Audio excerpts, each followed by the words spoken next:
চৈতালি, চৈতালি শোনো, সকাল সকাল কি টাচ করবে না আমাকে, সরে যাও। আর কোথায় যাচ্ছ তুমি? দাঁড়াও দাঁড়াও। বাবা, বাবা। উনি মর্নিং ওয়াকে বেরিয়েছেন, সাত সকালে চিৎকার করছো কেন? কি হয়েছে মেজো বউ? এই শোনো শোনো শোনো শোনো শোনো শোনো, আগে বাবা আসুক, বাবাকে আগে আসতে দাও। তোমার যা বলার আছে তুমি বাবাকে বলো, তারপর তোমার যেখানে খুশি তুমি সেখানে। বাবার সঙ্গে যাবতীয় কথা আমার হয়ে গেছে, শুধু টাটা বলার জন্য এখানে দাঁড়িয়ে থাকতে পারছি না। শোনো, কি ব্যাপার, এত তারা কিসের তোমার? বাইরে নতুন কাউকে জুটিয়েছো নাকি? দীপ্ত, কার সম্পর্কে কি বলছো নাকি তুমি? ছেড়ে দাও ঝিলমিল, যে যেরকম তার ভাবনাও সেরকম। তাহলে মেজদা এখন কি করবি? দিদিকে বিয়ে করে এনে ঘরে তুলবি? সে কি? আরে তিথিকে আবার এ বাড়িতে ঢোকানো দরকার কি? এই দেখো, পড়লো কথা সবার মাঝে, যার কথা তার। তুমি যখন জানো না, ছেড়ে দাও না বিবি। না না, আমার কানে বাজবে কেন বলো তো? এই দেখো, ও তো জানে। বলছিলাম কি দীপ্ত, দেখো চৈতালি কিন্তু খুবই ভালো মেয়ে, আর সেই জায়গায় তিথি। সেই জায়গায় আরে আমি কি জানবো বলো তো? আমি তিথির ব্যাপারে কি করে কি জানবো? ঠিকই তো অহনামা, সত্যি ঝিলমিল বোকার মতো কথা বলছো। অহনামা তিথির ব্যাপারে কি করে জানবে? অহনামা কি তিথিকে চেনে? সত্যি তো। আরে অহনামা তো হোমের তিথিকে চেনে, আর মেজদা তিথি তো অন্য তিথি। দেখ, এত কথা আমি জানি না ছোট। তিথি যদি এই বাড়িতে আসে আমি কিন্তু সিরিয়াসলি বাবার সাথে কথা বলবো। হ্যাঁ দীপ্ত, তুমি যদি তিথিকে নিয়ে সংসার করতে চাও তাহলে কিন্তু এই বাড়িতে থেকে হবে না, অন্য বাড়িতে গিয়ে করবে। প্লিজ বর্দি, তোমরা প্লিজ এই কথাগুলো বলে দীপ্তর উপর প্রেশার ক্রিয়েট করো না। ও নিশ্চয়ই ভাবছে যে আমি তোমাদেরকে উস্কাচ্ছি। হ্যাঁ, উস্কোচ্ছ তো চৈতালি, সেই জন্যই তো সবাইকে দেখিয়ে দেখি তুমি ব্যাগ নিয়ে বেরোতে চাইছো, তাই না? যাতে সবাই হাতে পায়ে ধরে তোমাকে আটকায়। দীপ্ত, তুমি শুধু নামেই মেজো বউকে বিয়ে করেছো, আসলে তুমি ওকে চেনোই না। মণিমা, সেটাই তো স্বাভাবিক, নাহলে মেজদা ওরকম তিথির মতো একটা তৈরি মেয়ের পাল্লায় পড়তো নাকি? তিথির সঙ্গে আমার আর কোনো যোগাযোগ নেই সৃজা। দেখো, এই মিথ্যে কথাগুলো তোমরা যদি দাঁড়িয়ে দাঁড়িয়ে শুনতে চাও তো শোনো। আমি আগে প্রচুরবার শুনেছি, আমার কান পচে গেছে, আমি শুনতে পাচ্ছি না। আমি ঠিক আছে ঠিক আছে ঠিক আছে, কি করতে হবে, কি করতে হবে বলো বলো।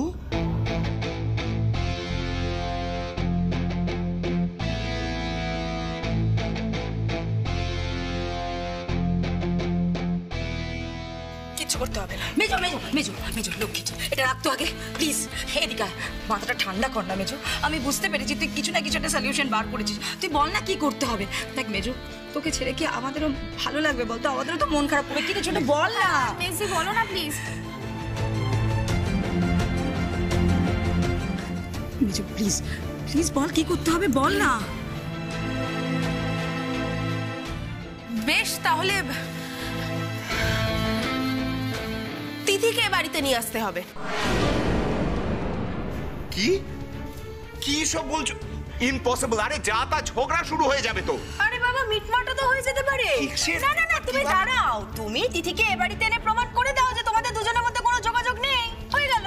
দেখ মেজদা, অপশনটা কিন্তু খারাপ না। কিসের মেজো বৌদি যদি কনভিন্সড হয়ে যায় থেকেও যেতে পারে।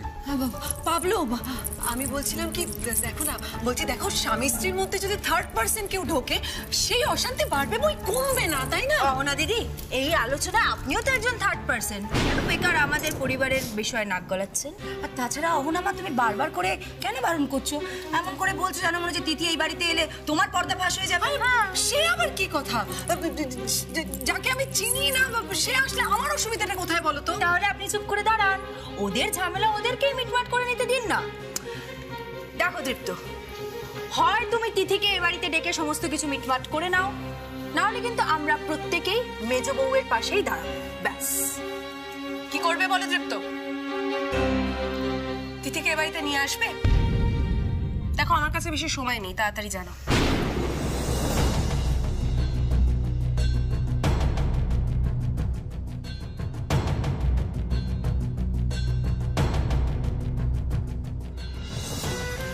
চৈতালি, আরে আরে আরে আরে কোথায়, কি করছো নাকি? কোথায় যাচ্ছ? তোমাকে কোথাও যেতে হবে না, আমি যাব। হ্যাপি, আমি আমি আমি যাব। সিরিয়াসলি দীপ্ত, তুমি সত্যি বলছো তো তিথিকে নিয়ে আসবে? হ্যাঁ পাবলো, আমরা দেখেছো, আমি জানতাম তুমি এটা করবে। প্লিজ যাও, তিথিকে নিয়ে এসো, প্লিজ যাও। যাচ্ছি।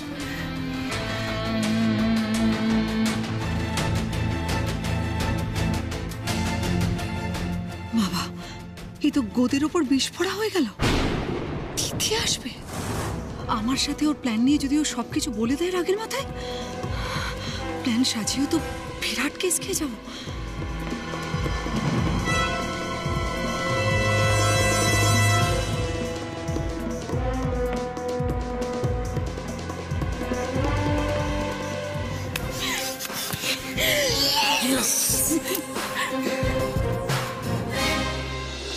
ঠাম্মি কেমন আছো এখন?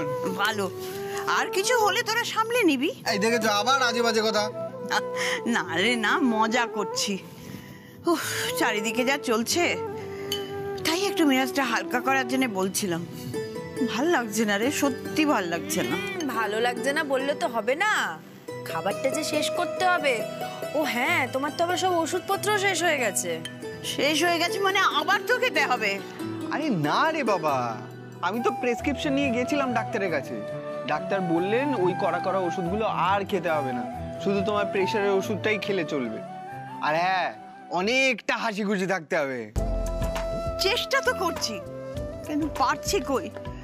হ্যাঁ রে ঝিলমিল, তুই অহনাকে পুলিশের হাতে কেন তুলে দিচ্ছিস না বলতো? বাড়িতে থাকি কি সবসময় ভয় ভয় লাগে, মনে হয় এই বুঝি কাউকে অ্যাটাক করলো। পাকাপাকি ভাবে যাতে অহনা দিদির সমস্ত চক্রান্ত ফাঁস হয়ে যায় সেই ব্যবস্থাই তো করা হয়েছে মা। তাড়াতাড়ি যাতে অহনা দিদির হাত থেকে আমাদের পরিবারের সকলে মুক্তি পায় সেই ব্যবস্থাই তো করছি বলো। না, এরকম একটা গুরুত্বপূর্ণ সময়ে আমি যে তোদের সামনে ঢাল হয়ে থাকবো সেটাও তো পারছি না। ঠাম্মি, তুমি অনেক কিছু করেছো, এবার যা করার আমরা করব। মা মা বিশ্বাস করো, আমি সত্যিই চেষ্টা করছি যাতে সবটা আগের মতন হয়ে যায়, সবটা যাতে আমি আগের মতন করে দিতে পারি, যাতে আমরা সবাই মিলে সুখে শান্তিতে থাকতে পারি। জানি রে মা, জানি তুই পারবি। আমাদের এই পরিবারকে কেউ যদি বিপদের থেকে রক্ষা করতে পারে সেটা তুই। আমি সংসারের সমস্ত দায়িত্ব যত তাড়াতাড়ি হয় তোর কাঁধেই তো দিয়ে যেতে চাই। মা, দায়িত্ব তোমারই থাকবে। তোমার ছায়ায় আমরা যেমন ছিলাম ঠিক একইভাবে আমরা থেকে যেতে চাই। না না, দিকে আকড়া আকড়া। আরে শুনছিলাম মেজনাথ বউ নাকি আবার বাড়ি ছেড়ে চলে যেতে চাইছিল। তোমাকে কে বললো? আমার সিক্রেট এজেন্ট হচ্ছে পিউরানি। কিছুক্ষণ পর পর আসে, আমাকে খবর দিয়েও যায়, আবার আমাকে দেখে যায়। আমি তো কথা বলি না, বেচারি খুব দুঃখ পায়। তুমি একদম চিন্তা করো না মা, মেজ বউ কোথাও যায়নি। এই সবটাই আমার প্ল্যান ছিল। তিথির সাথে অহনা দিদির কোনো একটা যোগাযোগ আছে। সে কি রে? হ্যাঁ মা, আর ঠিক সেই জন্যেই এই নাটকটা জরুরি। ধরে নাও এক ঢিলে দুই পাখি মারার চেষ্টা। দৃপ্তর সাহায্য নিয়েই তিথিকে ধরতে হবে, আর তার জন্যই এই নাটকটা। পুলিশ গিয়ে চেপে ধরলেই আমরা জানতে পারবো যে অহনা দিদি আর তিথির ঠিক কি যোগাযোগ।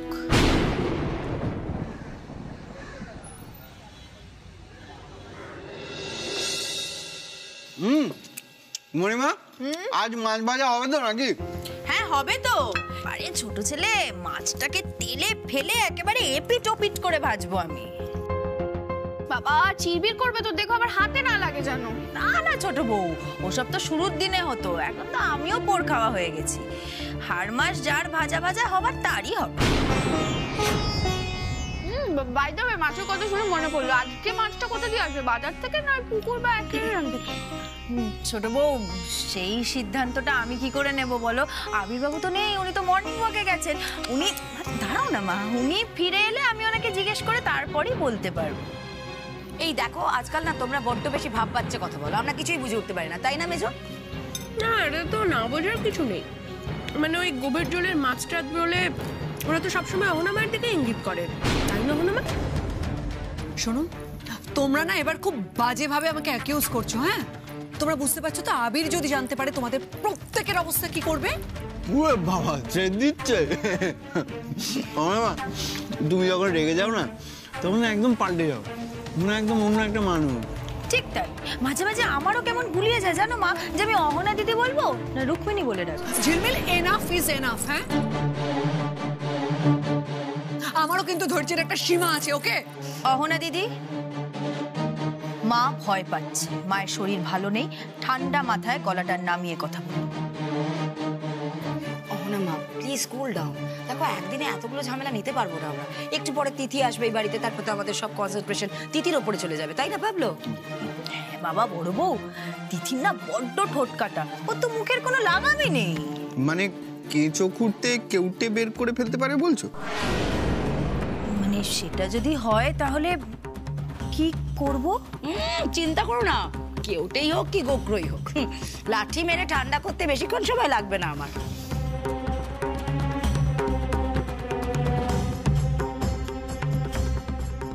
ফোন করতে পারছি না, তাই মেসেজ লিখছি। কোথায় তুমি? আচ্ছা, এতক্ষণে তো কাজটা হয়ে যাওয়ার কথা। ঝিলমিলের কাছে ফোনটা আসছে না কেন? খাওয়ার সময় ফোন খাচ্ছ কেন মা? খাও না। আমি আর খাবো না চৈতালি, আসলে আমার শরীরটা ভালো লাগছে না, তাই আমি একটু বিশ্রাম নিতে যাচ্ছি আমার ঘরে। দয়া করে অজ্ঞান হয়ে যাবেন না। না মানে বাড়িতে তিথি আসছে তো আবার অজ্ঞান হয়ে যাবেন না হঠাৎ করে। তো ঝিলমিল তিথি আসছে তো আমার কি? না মানে আমি বলছি কি, আপনি প্রথম থেকেই আছেন তো, তাই মেজ বউয়ের হয়ে দুটো ভালো কথা বলে দেবেন, তাতে ক্ষতি কি? মণিমা, তোমার ফোন ফোন।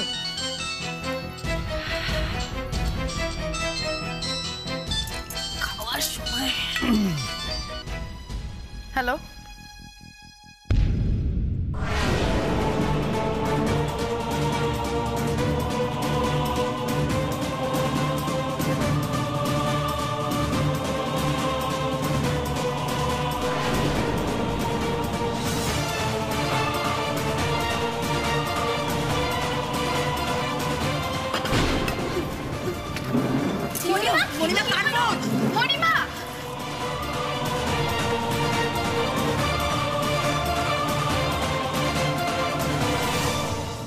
নাও ঝিলমিল, আমায় ডান্ডা মারার কথা ভুলে এবার আসল ঠেলাটা সামলাও। আমি বাবু আপনি দয়া করে বলুন যে আপনি বাড়ি ফিরে এসেছেন। আর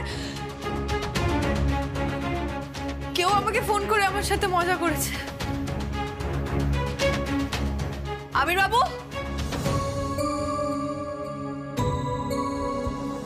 আবির বাবু, কি হলো? আমি এতক্ষণ ধরে ডাকছি, আপনি সারা দিচ্ছেন না কেন? আমি ডেকে যাচ্ছি, আপনি সারা দিচ্ছেন না কেন আমাকে?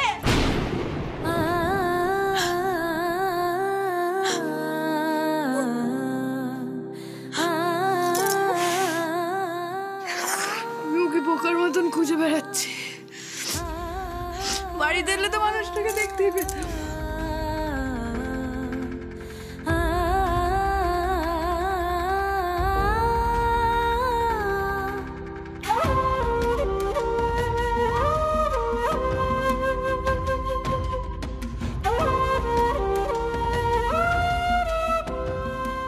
মিস্টার আবির রায়কে কিডন্যাপ করা হয়েছে। কেন, কি বৃত্তান্ত সঠিক সময় জেনে যাবে।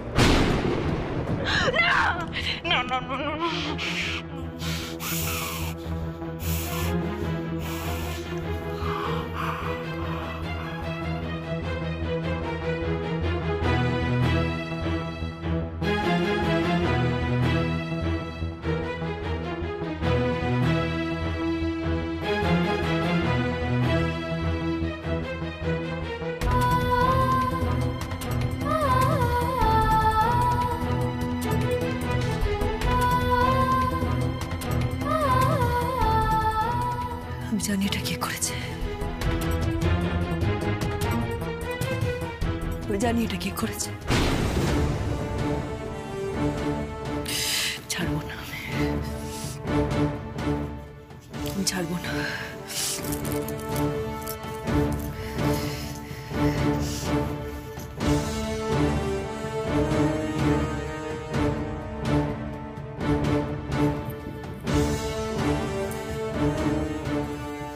মণিমা, মণিমা কোথায় গেছিলে তুমি? ঘরে কি বলো বলো? আরে মণিমা কি হয়েছে বলো না, বলো।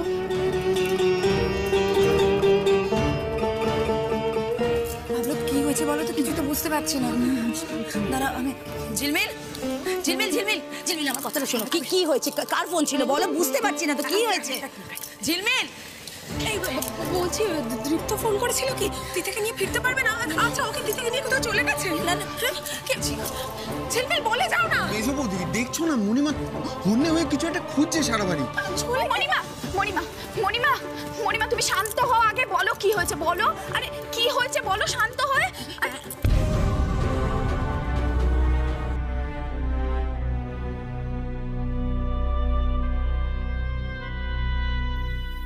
ঝিলমিল, ঝিলমিল জল খাবে?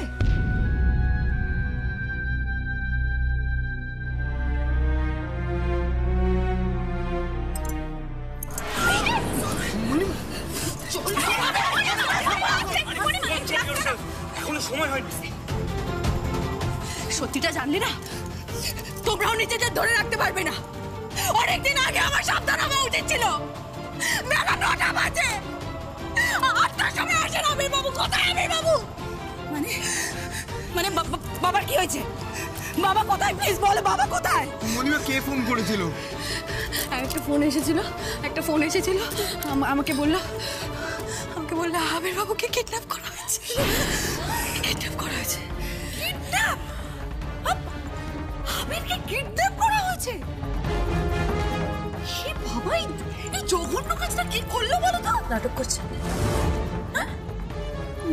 নাটক দাঁড়িয়ে দাঁড়িয়ে নাটক করছে নাকি? আরে ঝিলমিল, তুমি বিশ্বাস করো আমি কিন্তু কিচ্ছু জানি না।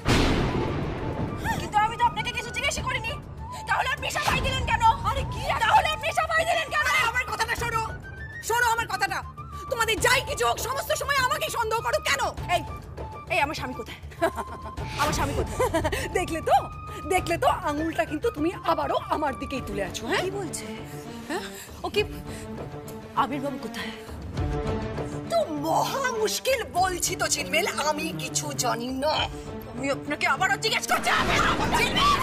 আমি কিছু মেরে ফেলবো। আমি জানি না। করে ফেলবো আমার স্বামী কিছু হলে। আমাকে মেরে ফেলবো।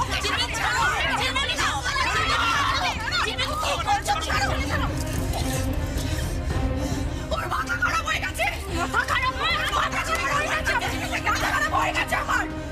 আমার স্বামীর যদি কিছু হয় না, আমি কিন্তু তাণ্ডব করবো বলে দিলাম। তাণ্ডব করবো আমি এই ভয়টাই পাচ্ছিলাম ঝিলমিল। আমি এই ভয়টাই পেয়েছিলাম।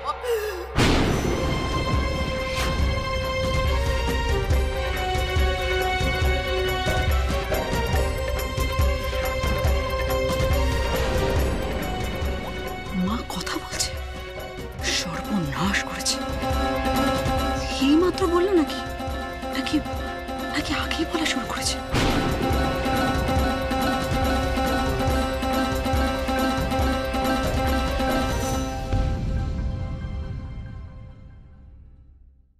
আপনার অবস্থা না খুব আশঙ্কাজনক হয়ে গেছে অহনা দিদি। হ্যাঁ, একের পর এক অপরাধ আপনি করেই গেছেন। আর সমস্ত সাক্ষী প্রমাণ একে একে আমি জোগাড় করে গেছি। আবিরের সাথে ঝগড়ার অ্যামেচার থিয়েটারটা এই জন্যই তুমি এতদিন ধরে কন্টিনিউ করছিলে, তাই না? এখন আর দুয়ে 4 করে কি হবে অহনা দিদি? চারিদিক থেকে না আপনি ফেঁসে গেছেন, বুঝলেন? না মা বলতেও না আমার ঘেন্না হচ্ছে। ভুলে যেও না, পুরো পরিবার কিন্তু এখন একসাথে আছে। এই যে তুমি ঠাম্মিকে মারার চেষ্টা করেছিলে, এত বড় সাহস তোমার? তাও তো পারলে না। শয়তানি দিয়ে কি আর নিয়তিকে আটকানো যায়? বেশ করছি। বাবা কোথায়? উত্তর দাও। তুমি কিন্তু একা হও না মা, আমরা সবাই একসাথে হয়ে গেছি। তুমি কিন্তু লড়েও পারবে না।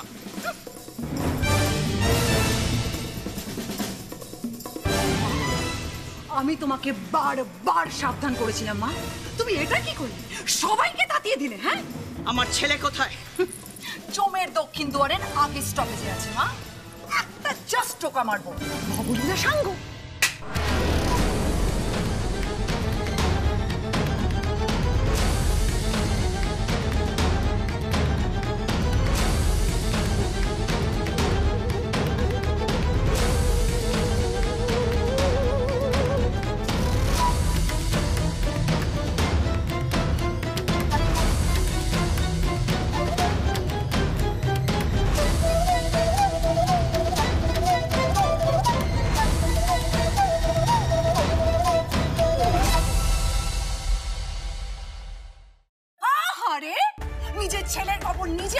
করেছো বলে আফসোস হচ্ছে তাই না মা? খুব আফসোস হচ্ছে তাই না? আমি না আপনাকে মেরে ফেলবো জানেন তো? চুপ! শাট ইওর মাউথ! একদম মুখ বন্ধ, হ্যাঁ? চিৎকার করার জায়গাতেও আমি আছি, তোমরা কেউ নয়। আর অর্ডার দেওয়ার জায়গাতেও আমি আছি, তোমরা কেউ নয়, হ্যাঁ? পরিবার দেখাচ্ছে পরিবার। আরে পরিবারের যে মাথা সে তো ভ্যানিশ। পরিবারের মাথা আবির রায়, তোমার প্রাণ ভোমরা, সে তো ভ্যানিশ। শোনো, বোকামি করো, অল্প বয়স, এখনো মা হও, হ্যাঁ? ভালো লাগবে, ভালো লাগবে এই বয়সে তোমার স্বামীর মুখাগ্নি করতে ভালো লাগবে? অনেক ঠক জচ্চর দেখেছি জানেন তো, আপনার মতন অমানুষ আমি দেখিনি। মুখোশ যখন খুলেই গেছে তখন ছেড়ে কাশাটা খুব দরকার তাই না? ঝিলমিল তুমি ভুল বললে, অমানুষ না, অমানুষের থেকেও আরো বড় ভয়ঙ্কর জিনিস। এইটা তোমার ছোট সাকরে পাবলো। তুমি দেখো ও বোধহয় পুলিশকেই ফোন করছে। একবার যদিও পুলিশকে ফোনটা করে না ঝিলমিল, তাহলে কিন্তু আবির এক্ষুনি শেষ হয়ে যাবে।